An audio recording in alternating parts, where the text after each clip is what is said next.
history. We're not going to get bogged down with too much history here, but Korea has an over 2,000 year tea history.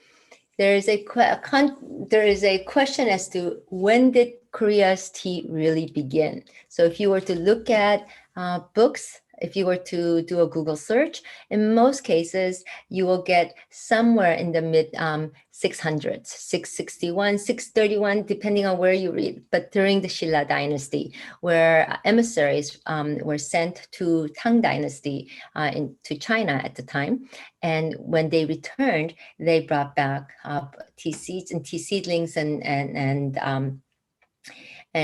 tea plants, which were by royal decree planted up in the foothills of Mount Jirisan, which is why you will see there was, until a few years ago, I think that tree has since, well, it wasn't being seen anymore, where it will say it was the original, although many people, no one has really been able to identify where that first original trees were planted when they came back from China.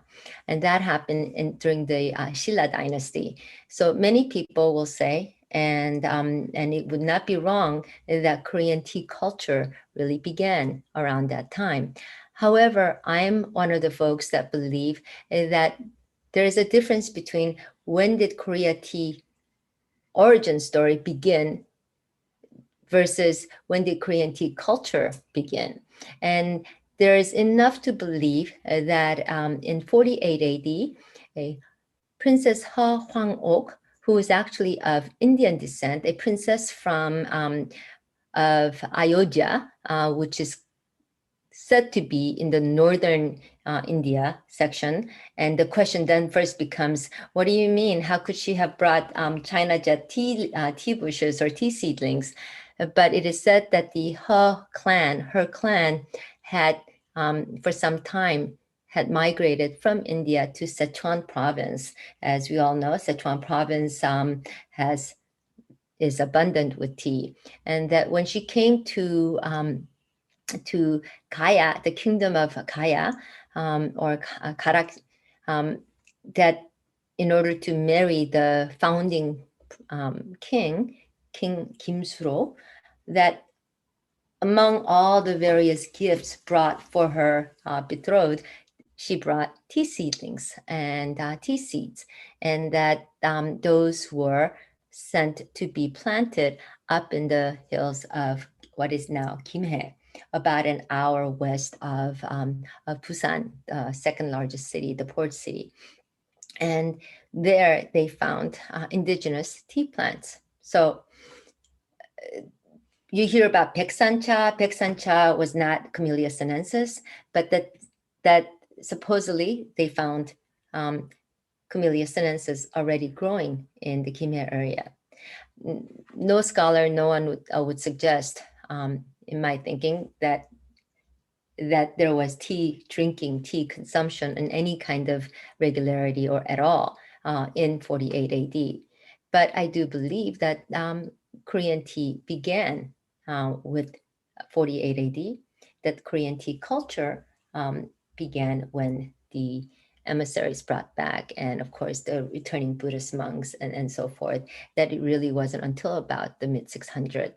But that if there is a true Renaissance period, not just for the arts and literature and everything, but for tea, it would be the Goryeo dynasty period, during which tea became so prevalent in the royal courts and in the Buddhist temples. And it was really through the Buddhist temples and the royal courts that tea were cultivated, and there was a tea culture that grew in Korea. But it was the literary, the poets, the philosophers who would gather, who would wax poetic about all things tea, drink tea, write poems, and that happened during the Goryeo dynasty. Of course, during Goryeo dynasty, Buddhism was the not only favored, but really the national religion. And Buddhism, as you know, and tea drinking were so entwined and so closely associated with each other, not just because of of the ability of the chemical compounds of tea that allows for the body to relax while elevating or staying alert, helping the Buddhist monks in their meditation by drinking with the aid of drinking tea. But wherever there is a temple, you will be able to find wild tea bushes growing somewhere around the worship halls or in the mountains behind the temple. Temples serve worship halls, and so it was the temples and royal courts, but the Korean aristocrats and those who wrote and sang really helped cultivate. And to a point, on one hand, in the royal court, as I mentioned earlier, a government ministry level agency called Tabang was created for the purpose of codifying and recording all the various different ceremonies in the court. Outdoor tea ceremony here, this kind of royal court ceremony for all kinds of occasions, and being able to record exactly what the yield was and which of the tea village was producing what. But it was also something that eventually, when wedding gifts were given, tea was so considered a specialty and a rare gem that it was one of the things that was included in a wedding gift. So tea ceremony, Korean, it's called tare. Originally, when King Kim Suro Wang passed away,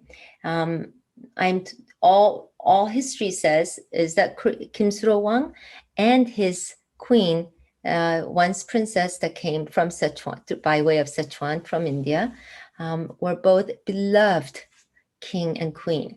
So when he passed away,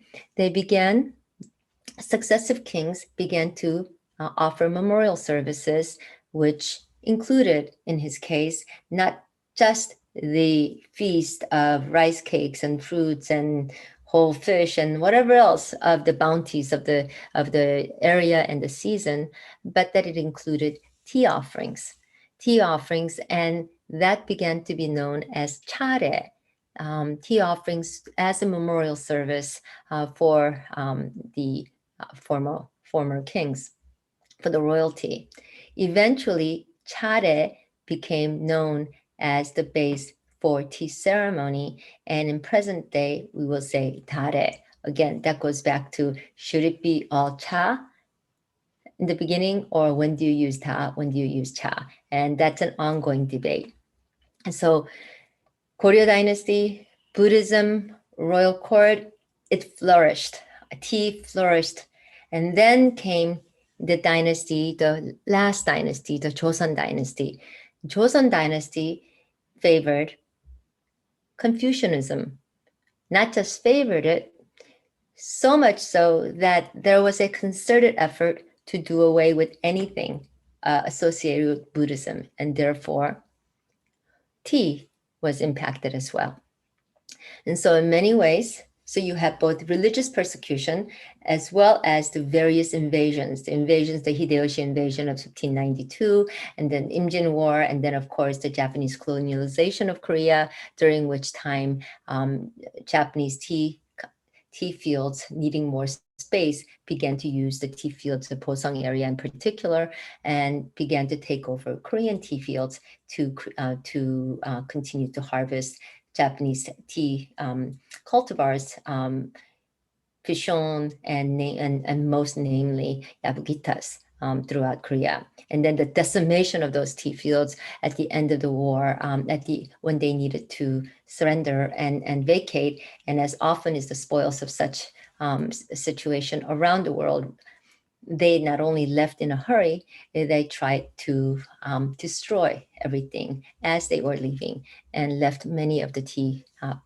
fields just decimated, which sat that way for quite some time, because after that, of course, we had the Korean War and a country that went into an economic devastation. So hardly could think about the niceties of life, such as being able to enjoy and cultivate tea culture. So some of these reasons are why where compared to other neighboring countries of origin for tea, Korea has more of a dotted line. But thankfully, there were Dains and monks and aristocrats who kept the tea culture and tea growing in small little plots and such, not underground, but perhaps taking a back seat ever so quietly until they could rise again. And that happened in the late 60s, early 70s, when Korea began to finally stand on its own, recovering much from beginning to breathe again from the sheer utter devastation, economic as well as the fabric in the country post 35 years of colonialization, as well as the Korean War.